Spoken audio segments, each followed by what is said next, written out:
Hi, I'm Greg and welcome to my video. Today I'd like to talk about anxiety and depression. If you haven't seen my previous videos, I had a professional burnout last year, and I'm using these videos as a way of self-treatment, I guess, as well as just documenting this journey that I'm going through, this journey of self-awareness, and hopefully in the process, by sharing these videos, that I can help other people that are experiencing the same things, but also for you to help me. So please do comment below. I'd love to hear your stories and open a dialogue about the subject matter.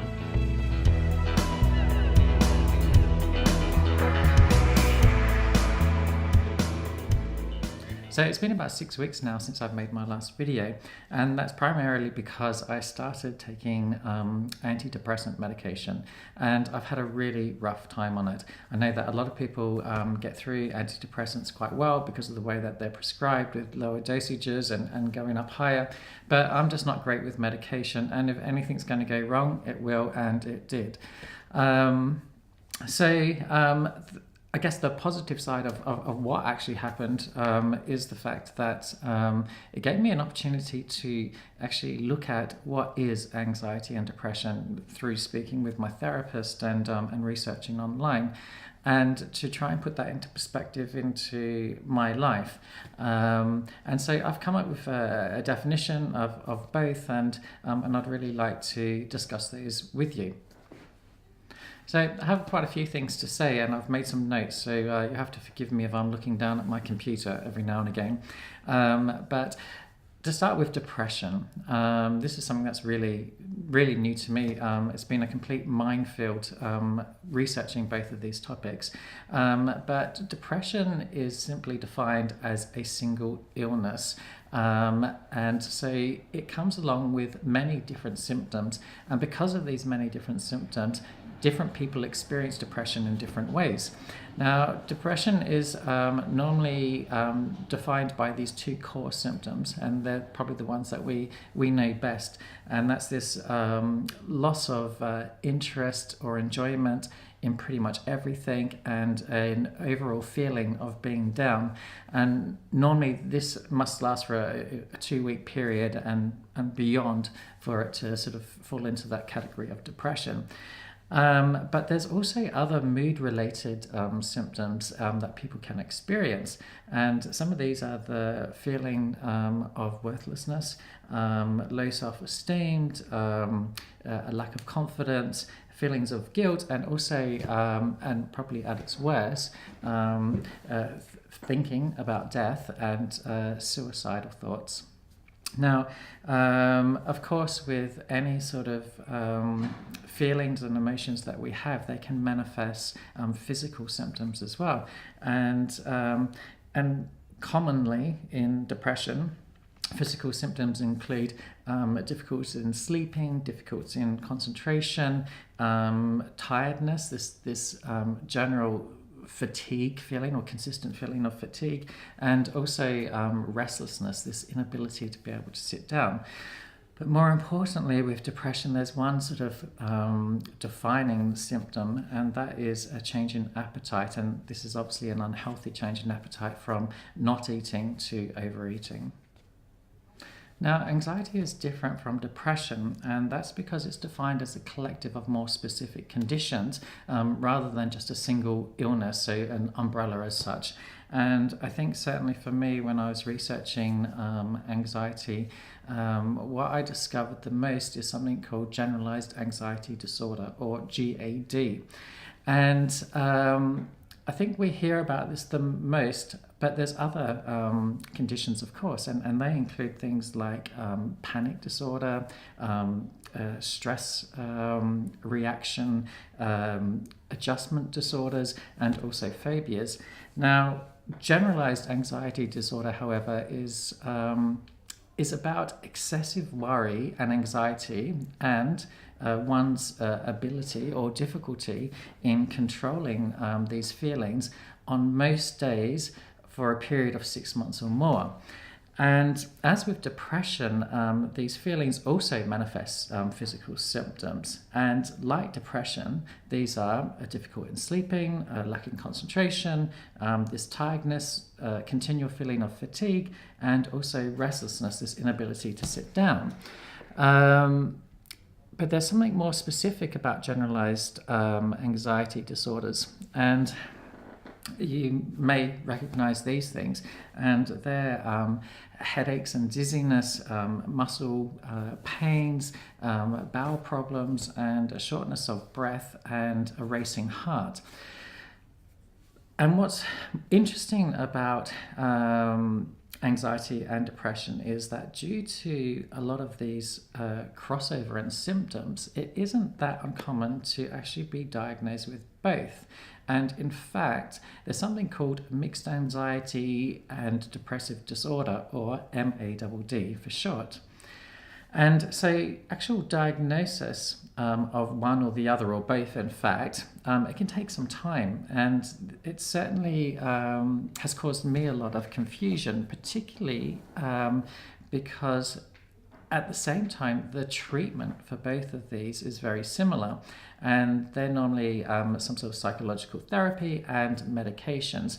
And of course, the person diagnosing it, your therapist or your GP or whoever, they need to take into account a lot of factors and tailor whatever their treatment is according to the individual.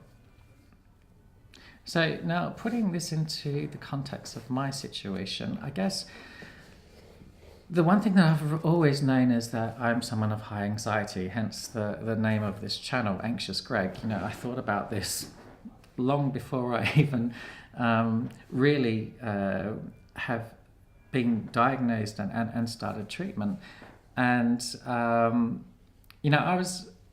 I've always been acutely aware of other people and their reactions, and for my whole life since I was young. And maybe this is some kind of way of protecting myself, but I was always that kind of kid who mingled with everyone, was always there to show support from everyone. In fact, it's really, really strange. As a wedding present, I was recently given all my report cards from when I was a child. And funnily enough, these teachers are always commenting on this, in the annual report, I guess, about my dependability and my ability to accommodate everyone and to be liked by everyone. And for me, when I think about this, I wasn't really defining myself. I've just always been very alertly aware of everything that's going on around me, and ensuring to keep this smooth pass of kind of always being very anxious to watch people and to put myself aside to make sure that everyone else is comfortable. And anxiety, as I'm starting to realize, and something I want to talk about in a completely different video, is towards death as well. I've lived this whole life of death as the end game. And so, I've always been very anxious to make sure that, I have a job, I have income coming in, I'm doing the best I can to, earn as much money as possible so that when it comes to retirement, I can live a life that I want to live before I die, rather than kind of living in the moment and experiencing things. And I worry a lot. I've always been a worrier. I'm the type of person who wakes up in the morning and already I'm worried about what has to be done at work today and who needs to do what, how can I help them, and everything, and to my own detriment. And that's what's really frightening, and something I'm just really beginning to understand. I will skip meals and whatever else and put everything else and everyone else's needs, and to alleviate my worry and my anxiousness about situations, and literally just run myself into the ground, as ridiculous as this sounds. But like I said in previous videos, my self-awareness is not great. I don't ever put myself first. Depression was a real shock for me because I've never thought of myself as a depressed person, and I guess my understanding of depression was very little. I saw depression as being people that are unhappy and are going to commit suicide. I mean, I went to school years ago. I'm 46 years old now. You know, we didn't really talk about mental health, and mental health has always been a bit of a taboo subject. And so it's never, even though it was touching my life in areas over the years, for me, it always remained this kind of taboo subject.